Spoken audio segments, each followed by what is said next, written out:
Guys, good morning. Magluto tayo ng baked sushi. Ang recipe natin ay Japanese rice, shrimp, then itong crab stick, ano ba ito? Potato, mayo, rice wine, at ito siya, sriracha. Ito naman gawin is iluto mo yung rice. Bali, binabad ko na siya ng 30 minutes and then luluto ko siya. Ito naman siya guys. Ito naman. Guys, ito naman. Japanese rice. Yan naman siya guys. I-saute ko lang siya sa butter. Kasi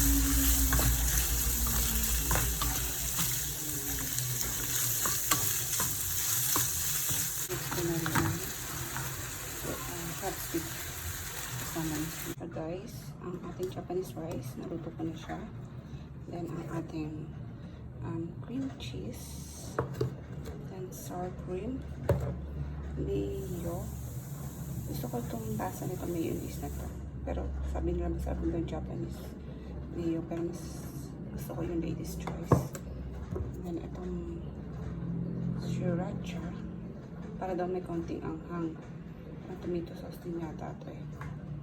And then itong si ukiyaki, rice wine, and then yung ating sauteed shrimp and garlic stick. And then yung ating tray para paglagyan natin ito. Itong rice wine kasi medyo sweet to, kaya masarap siya. Pero tansyahin ko na lang kung ilan ang in-mix ko sa kanya. So, ayan na siya guys. Na-mix ko na si ito, si sriracha. At medyo spicy ng konti, pero masarap.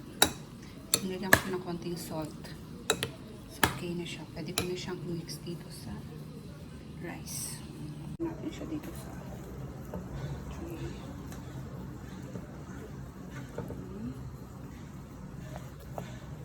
Hirap. Simple maghawak ng camera and magluluto.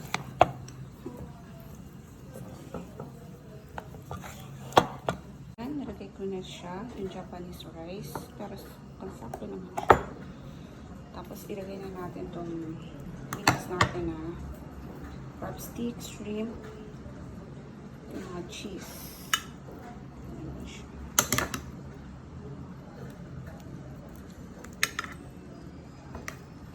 Siya. Napakasimple lang na ito guys. Simpleng gawin. Pero sabi nga nila, maganda raw itong business.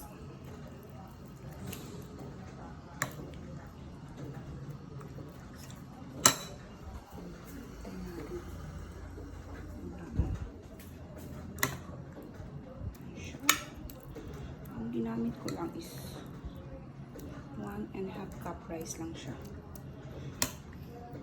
Tapos yung shrimp, 10 pieces lang siya, yung medyo malalaki. Tapos yung crab stick, siguro yung crab stick na ginamit ko, mga 15 pieces lang or 10 pieces lang din. Ano maalala guys, kasi tinansya lang natin siya. Kasi tayo marunong sa instruction. Pero so far, nung tinigma ko siya, masarap. Kasi siguro dahil yung sa cream cheese din.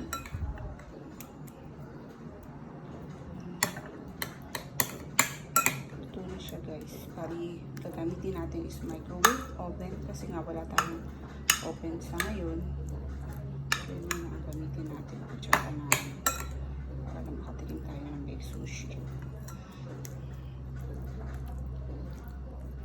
So mga kapatid ko, pwede gawin ito. Napakadali lang. Handa na siya. Yung iba nilalagyan nila ng scrambled egg. Pero tayo wag na lang. So, next time siguro tayo natin. Tapos, saan lang siya sweet. Maano to? Ay, shucks. Yung patapon sila. Actually, medyo salty itong ano na to. Itong si ukiyaki. Pero siya yung masarap. Ang palasa siya talaga. Kahit ilagay mo siya sa rice mo pagkakain ka. Masarap siya. Parang mix siya ng mga sesame seed. Tapos yung ano, tawag dito. Yung seaweed. Sarap siya. Yeah.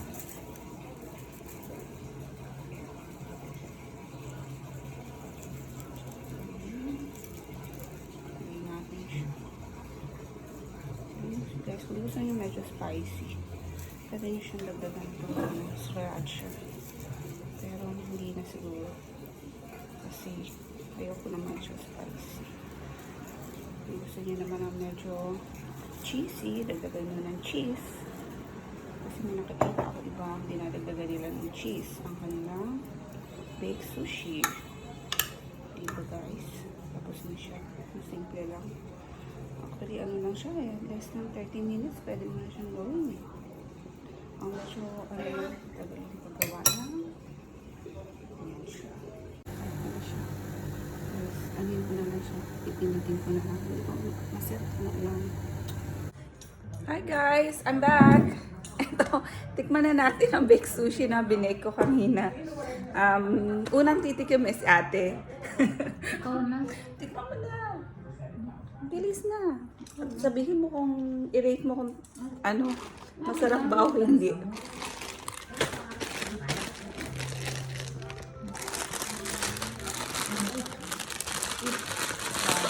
Tikman daw natin kung masarap o hindi. Ako na nga nag-bake ako. Titikim. Siyempre dapat iba yung mag-taste kung masarap o hindi. Hindi ka naman naka-on. Try. Naka-on ba?